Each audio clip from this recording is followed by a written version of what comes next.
Daghan kay tag mapupo nga mga pagtulunan sa unang pagbasa, apil na sa atong tubag sa Salmo. Ganahan lang kong musugod sa akong pamalandong niining atong tubag sa Salmo. Unsa gito itong tubag? Unsa to? Taliwala kaninyo anaa ang dako ug santos sa Israel. Lingay mong tupad, ina mutuo ka nga ni aron ang Ginoo sa atong taliwala. Ina kun naa nato ang Ginoo ug mutuo kita ana nga naa siya sa atong taliwala, niya siya may labing gamhanan sa tanan. Kaning gi-describe sa awit ni Maria, gisayunan kaanig unsa ni kagamhanan ning Ginooa. Matud pa diri nga gabuhat og dagkong mga butang ang Ginoo, niya iyang gipukan ang mga gamhanan sikan sa ilang trono, gituboy ang mga mapaubsanon, gibusog ang mga gutom, gipapahawa nga way dala ang mga dato. Ingon ana ka gamhanan ning atong Ginoo, unyag naa siya sa atong taliwala, mahadlok pa ka dili na. Ilingay mong tupad, inanaa pa karoy gikahadlokan. Oh, daghan kay tagkahadlok. Maunang masangko lang hinuon ta anang tuo-tuo tungod anang atong kahadlok. Bisag unsa na lay atong gipapilit sa atong bungbong, gipangsablig, gipangunsa pa na diha tungod sa atong kahadlok. Hadlok, kahadlok. Dili kahadlok ang gibati ni Maria. Tungod kay ang Ginoo naas iyang taliwala. Hayman ang Ginoo, unsa may taliwala nato ang atong kasing-kasing, ang sentro sa atong kinabuhi. Mao na si Maria, iyag yung giingon diri pagsulti, pag humagdaig ni Isabel kaniya nga, bulahan ka sa tanang mga babae, ikaw ang inahan sa Ginoo, ngano kaha nga miduaw manako ang inahan sa Ginoo. Mo na ang atong maghimaya ka Maria, inspired by the Holy Spirit ana si Isabel pagsulti niya ana. Pero unsay tubag ni Maria?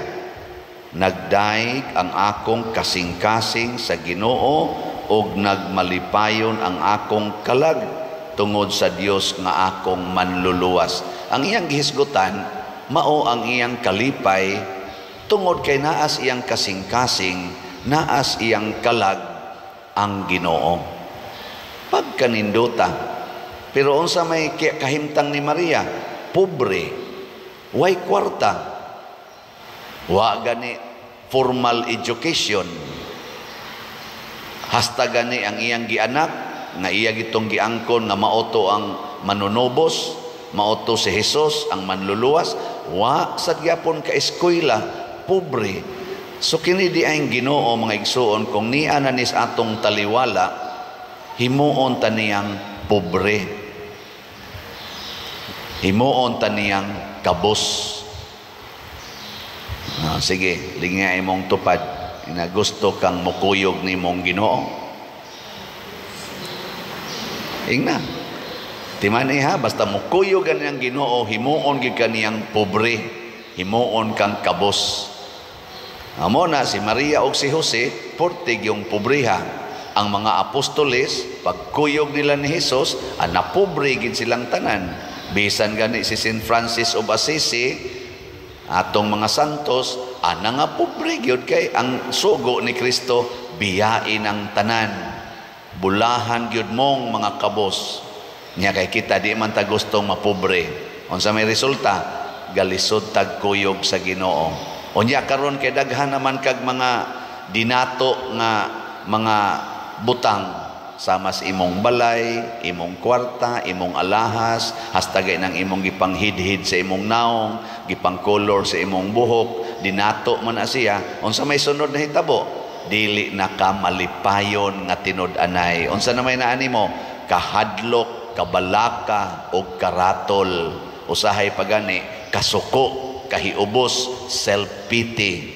depression o uban pa. Bugat na kayo mong gibati. Daghan kay kag problema, wa kay kalinaw. Dili na ka makaingon, nagmalipayon ang akong kalag, nagmalipayon ang akong kasing-kasing, bugat akong kasing-kasing, luya ang akong kalag. Aka na derong kasigig away nato nga mga politicians o mga leaders, purting mga datua, oy, syunan ka ng ila lang ganing mga rilo, milyon-milyon, rilo lang na. Napa sila'y kaugalingong eroplano, napa sila'y kaugalingong helikopter, naa sila'y kaugalingong mga barko, purtig yung mga datua. Pero way kalinaw na, siging ko anay, away. Siging pamakak, siging pamakak.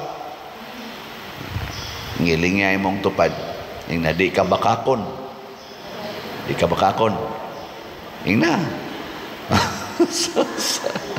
Sige yung pamakak ka na, bakak to the max. O niya, inig pamakak ni mo, lain na sang karatol, lain na sang ngaway kalinaw.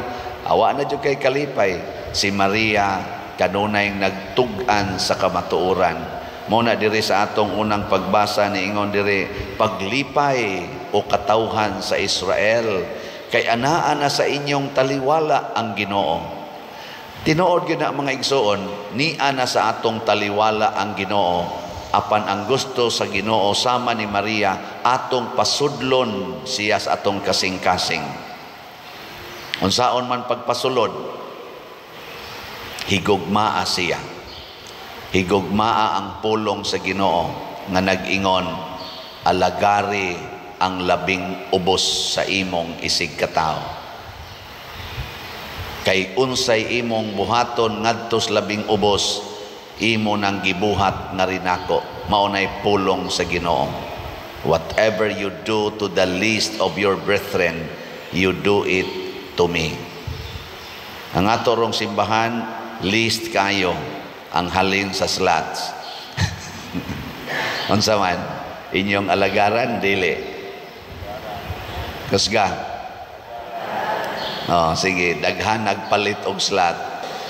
Kining akong gihisgutan nga para sa atong simbahan, mao ni ang tinuod nga makalipay. Nay niingon ako pader nagdepression gyud ko. Sod na sa hapit mo 10 years. Pero sa sige na kong paminaw sa imong humili, niya sige sa kong palit slot almost every week. Tagsa-tagsa lang hinoon ko no kaslat, nawagtang ang iyang depression. Mao nang ingon siya, ako na gining i-commit, Father, every week mo palit na gyud kog slot. Nako, yahaya ni niya. Unyag balikan kas depression. Mo palit pa ka di na. Og panalitan ba ikaw ba? Nawai mong depression, ayaw na ka. Nya humanda yun, i-commit na ka, Lord, magsige na dyan kong palit og slot. Nya nibalik man, mupalit pa ka, di na. The more nga mupalit ka, the more nga mupalit. Kaya nga naman, naayong ikasuna nga, panagsar ka palit, karon nibalik. Naraman ang antidote, ang pagpaambit sa tanan. Muna, nindot kaayo ang modeling ni Maria. Nindot sad kaayo ang epekto sa nagsunod ni Mama Mary. Ako nisugod kog kaila ni Mama Mary, mga 11 years old, naapil ko sa Legion of Mary.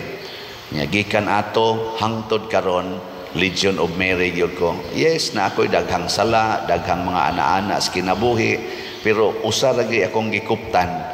Murabag nagkupot kog pisi nga nitabok kog sapa nga kusog kaing baha nga magsigi og ana-ana pero wa gyud mamuhi ni Mama Mary.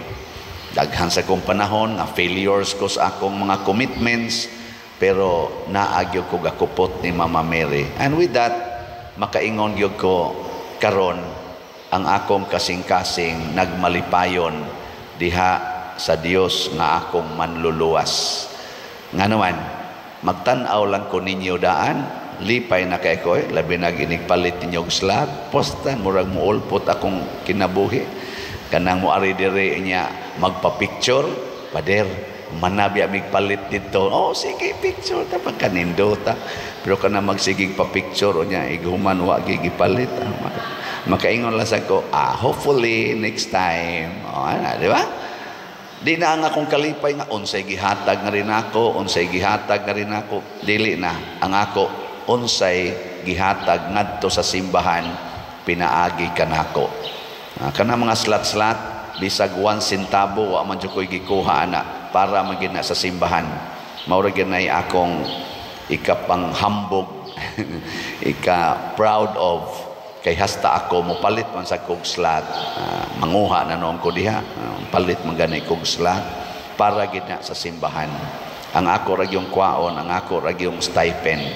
di sad tanan siguro mga 5% lang sa akong stipend akong kwaon para sa akong personal nya dili pa gina nako personal kay ako nang ipanghatag-hatag ngadto sa angayng hatagan kana bitang moadto kog pista imbitaron ko magdaan na lang yung ko daag mga sinsiyo 20, 50, tag 100 nga naman kay magpunsisok dayon ng mga mangandila o kanang maninda ng kuan ikakita pader siya no gamay kay mighalin to ana sugod naghatag magpunsisok dayon inighuman hiyos dayon akong gida tigong na sad ana hinon panagsara man na kana bang imbitaron kog pista muluoy sa kuan ang mga ndila in town ato manginang pinangga sila kay munas ginhawa di ra bagi tawo na manimba kadaghanan ana nila kay kuan kay na sila busy kay sig pamaligya ana ila sa nang pamaagi makalipay so mga igsuon ang kalibutan karon gihasi sa yawa buntugo nato ang yawa pinaagi sa pag-alagaray sa usag-usa kuyog ni Kristo kuyog sa mahal nga Birhen Maria manindog ta